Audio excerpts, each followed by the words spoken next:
What's up, fam? Back at you. It's been a little bit of a minute since I ooh, excuse me, a little something in my throat. It's not that I just came back from the store, running around doing errands, and every time I go out, I will like do a saline rinse, which is just really not even saline. Could be because it's hot water, warm water, and salt. In my nasal cavities and my throat and all that. So I'm a little dry. That's what you hear, but that's for me just doing the rinse anyway. It's been a minute since I came to you with an update regarding CeCe's recovery or aneurysm and stroke and recovery. Took a little break, but I'm also sometimes in the while I'm doing the break, I'm not just breaking. I am gathering the video and the photos and that kind of thing, because I have it like archived now because it was taking up everything in my phone. So I moved it so it's archived, so now I have to like pull it back when I want to add it to the videos and updates. So sometimes I'm just combing through them so I can refresh my memory of what's going on around the time and pick out the right video and photos and stuff according to what I'm updating you guys on. So I appreciate all the feedback. I got a lot of feedback from people that that don't even know CeCe and I, that this video has, I guess, reached and helping them with their loved ones and going through the situation that they were going through. I'm happy to report that Dr. Dre seems to be doing well after his aneurysm, brain aneurysm that he just had a week or so ago. So I'm grateful for that. So yeah, so when I last left off, I believe I was updating you guys that CeCe pulled out her feeding tube. And so now she is no longer on the feeding tube, no longer has the trach, and she's pretty much just healing and recovering as far as getting to know her new self and trying to get back on track. My family and I were coming up there regularly. I was probably there every day, maybe around this time. It's March of 2016, every other day. And some of my family members would, take over and be there as much as they could. And we're doing everything that we can to get CeCe rehabilitated. So the occupational therapy, physical therapy, speech therapy, they're seeing her. They're doing exercises with her to try to strengthen up her limbs and get that bicep strong. Yeah, very good.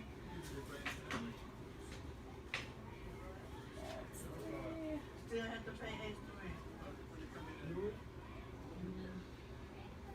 I know how to do it. She's eating food now, like full food, no longer soft diet, just regular food. Question, I think he thinks she is. The mediocre ones are available. They're so insecure about not being one of the good ones that they're always going, oh, I'm not good. Break it down, boo. That's a lot of meat. There you go. Good job. Maybe you need somebody between good. You got some on your mouth, babe. Maybe I need somebody who has nothing. Somebody who There you just go. has to appreciate being with me because he's so desperate. We've gotten to the point where I'm flirting with operators on the phone. Almost made a date with them. So there's still hope. Well, not hope. Hope is killing me. Drink some water too, babe. Dream is to become hopeless. When you finish chewing. At this point, which didn't take long for her to start eating from that soft diet. And yeah, she's no longer, at this point in time, what I'm noticing about CeCe, she's no longer in that sad or crying mode. She has she's as you saw in the last update, she's listening to music and enjoying it and recognizing it. I would play movies for her, like her favorite movies, The Mac, Uptown Saturday Night, and she would just be zoned out watching them. Sometimes she tried to mouth the words because at this point she's not really talking, but she is saying a few things, as you be able to see in this video. And me, I'm just, that's the homie. So I'm just talking to her like nothing's wrong. Being silly with her, trying to get her to laugh and be as much as upbeat as she can. All right, go. You got it? Yeah. You shooting that video?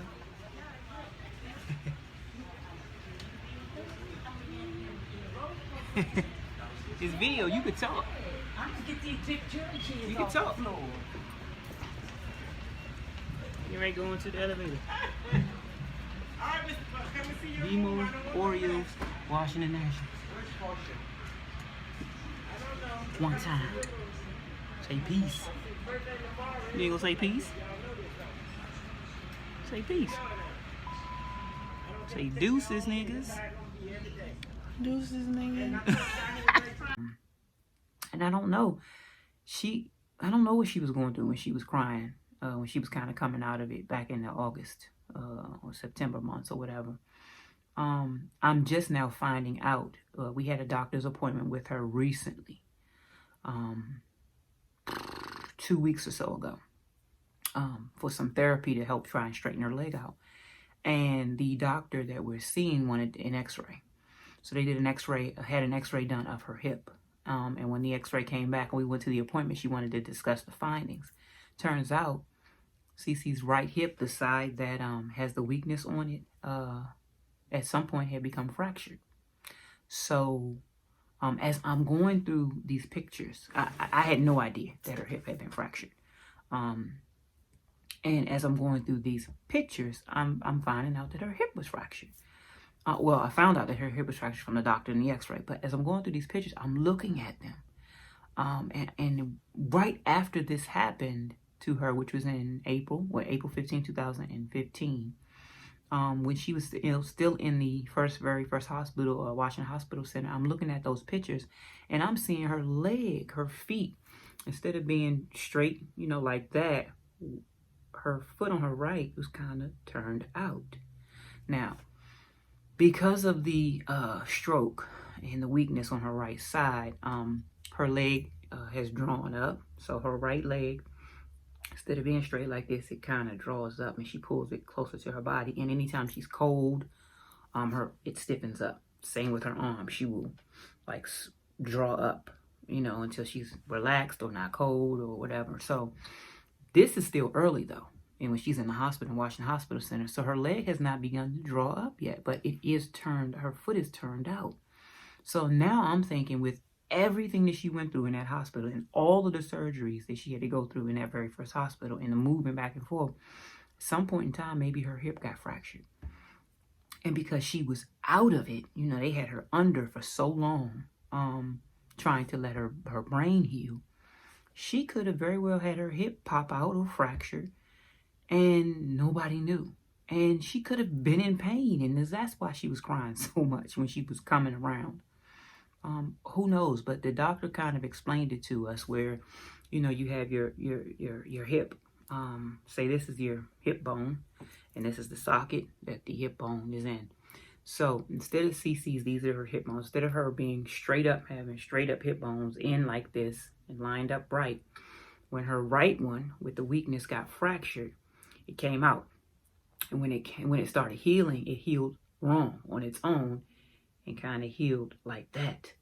So that's the reason her foot is turned out, because her hip bone, instead of being like this in her socket, is like that. And when it started healing, new bone formed right here. So now you can't just straighten it. Something needs to happen in order for it to be straightened. So, shocker for me, because we talking about finding this out, that her hip was fractured 5 years later. Okay, almost 6, because in April it'd be 6 years. So 5 years later, we're finding out her hip was fractured. And that is why her hip makes her leg and her foot kind of turn out. So we actually have an appointment tomorrow with an ortho specialist to see if and when or if or what can be done to try to kind of correct that, because we're in the process now of trying to have her leg straightened, even her knee, and we're going through therapies for that. So this was shocking to find out. But anyway, back to the update, to the video. So now, like I said, we're in March. We're doing therapies. They're doing everything they can to strengthen her. She is no longer crying. She's pretty much in a happier state, if, you know, all things considered. And we're getting ready to approach a year. Excuse me. So I'm doing everything that I can to try and wake her up. We're writing letters down and numbers and having her repeat it. Like I said, she wasn't really talking, but she would say a few words. So I just wrote the word down. Okay? Tell me what the word says. Read it. Read that word. Apple. Very good. I would visit her as much as possible and take her outside and, you know, just get out of that room and seeing other things and being able to do other things, listening to music. And she was getting good. Her voice wasn't as strong, but what we found out is that she could read and she could recognize what words said and what they meant. And that was so encouraging, because for months we had no idea what she could do or even be able to say, if she could say anything or recognize or be on the same page with us. And then this is when we started finding out, as she started to talk more and more, this is when we found out that she had what I later found out was diagnosed as aphasia. Aphasia is what happens when stroke recoverers or survivors know everything that's going on. They know everything. They're aware of everything that's going on. But in the translation from brain to mouth, it may come out different. So CeCe has it, but, well, now, of course, we're talking almost 6 years later. Her communication is so much more advanced than it was before, through learning and repetition and writing. My auntie Ruth was religious with even driving, and this woman was 80-some years old at the time and was driving from Baltimore all the way down to Forestville when she shouldn't even been driving, by herself. And would bring CeCe lessons, because she's a teacher as well, and would bring CeCe lessons in little workbooks where she would have to write and trace and one of the, I would say maybe on a first grade, second grade level workbook. But CeCe would do the exercises, and I believe all of that helped her to get back on track. So even to this day, CeCe has some trouble with her words. I have been able to effectively communicate with her and know what she means sometimes when she's saying one thing, or know what she's trying to say. And my wife is amazing with it. I will put CeCe on the phone. If I'm having trouble, I will put CeCe on speakerphone and let her, try to explain what she's saying if I couldn't get it. And Toy will come. Oh, she's saying, she's talking about why? I have no idea, but Toy can get it in a second. She's like the CeCe whisperer. So, and for the most part, I can get it too, but sometimes I can't. But so she's starting to communicate better at this point. And now we're coming up on a year, which is April 15, 2016. And I'm going to do a comparison here so you can see the difference.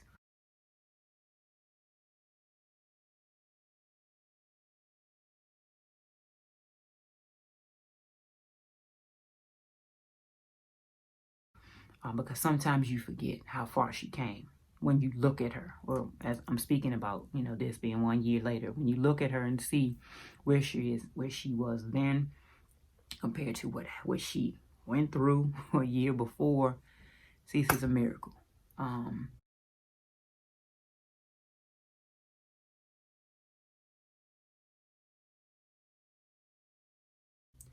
And she is a testimony. And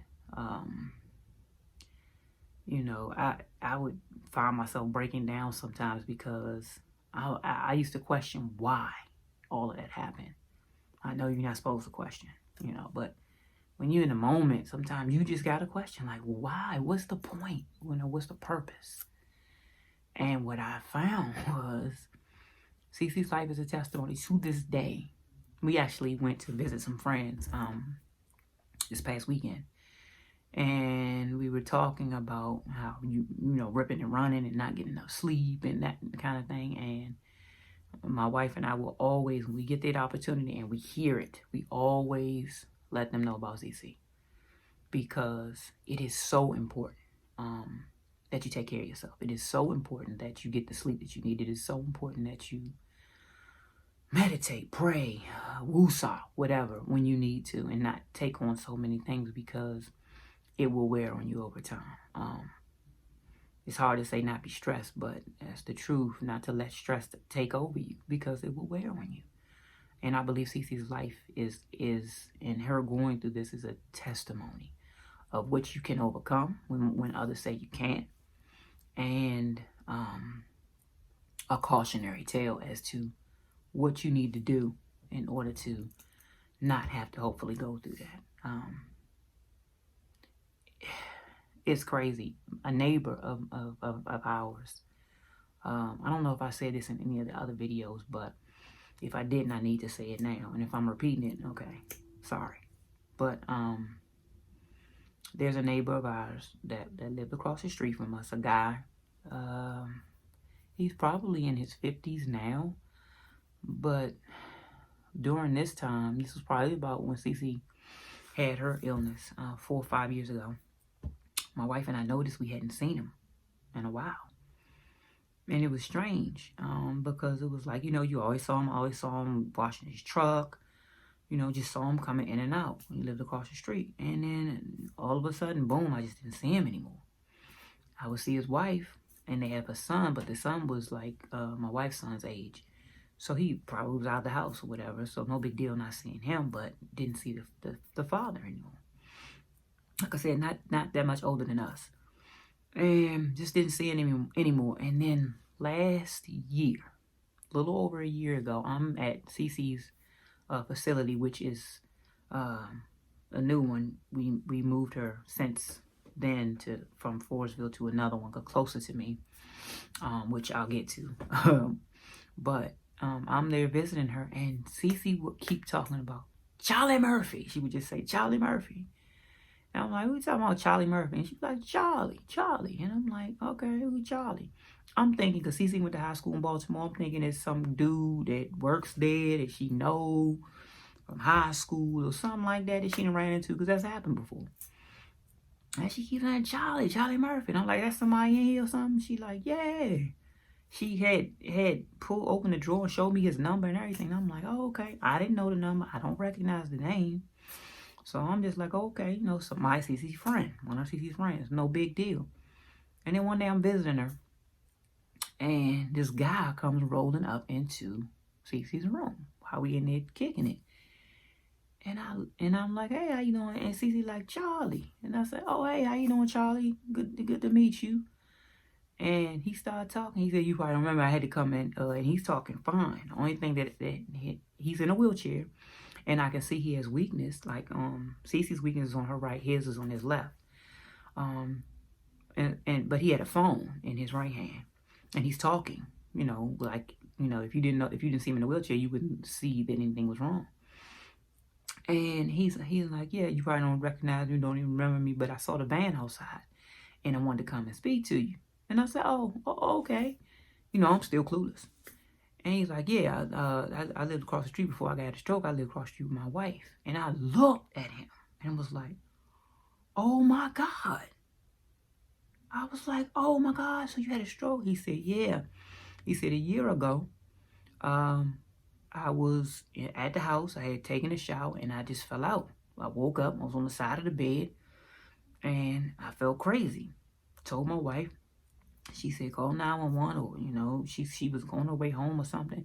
And then I fell out again. Turns out, he said he had a stroke. He had a couple, actually. He had a stroke. And he, like I said, he's not that much older than myself or my wife. And he's like, he had a stroke. And I said, wow. He said, yeah, I was working round the clock. I probably got 1 hour of sleep for about a year. I was only on 1 hour sleep, working real hard. And I'm like, 1 hour of sleep a night for a year? He said, yeah. And he had a stroke. And as a result, he had been in that facility recovering for a year. That's why we didn't see him anymore. The man had a stroke and wasn't home.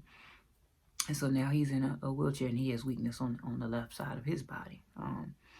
But he started talking to CeCe because he recognized my van from, being parked across the street, knowing that, that's my neighbor. And I never knew his name. So when she was saying Charlie, I had no clue. I wasn't making that, connection. So he started visiting CeCe, and, they became cool, became friends. And because of the van, he recognized it. Anyway, so I said all that to say, please take care of yourself, because I believe that CeCe's story, her journey, is a testimony. It's a cautionary tale, but it is a story of survival, that we can do and be and get through anything, even if the odds are stacked against us. So I think I'm gonna leave it right here. And I'm definitely going to put the pictures up so you can see, like I said, the comparison of CeCe from 1 year, because now we're at 1 year later in the story. And you can see what God carried her through. All right, so don't forget to subscribe if you love me, sub me. Subscribe to my page, my TikTok, my Instagram, all that. I'm on Clubhouse, Publisher Charisse Washington, to my wife's Instagram, Author T Styles, her TikTok, her Facebook, her YouTube. She also has another YouTube, Best Friend in a Handbag, where she gives advice. So please make sure you like it and subscribe. And I will be back with the next part in CeCe's journey to recovery. Thank you. Peace.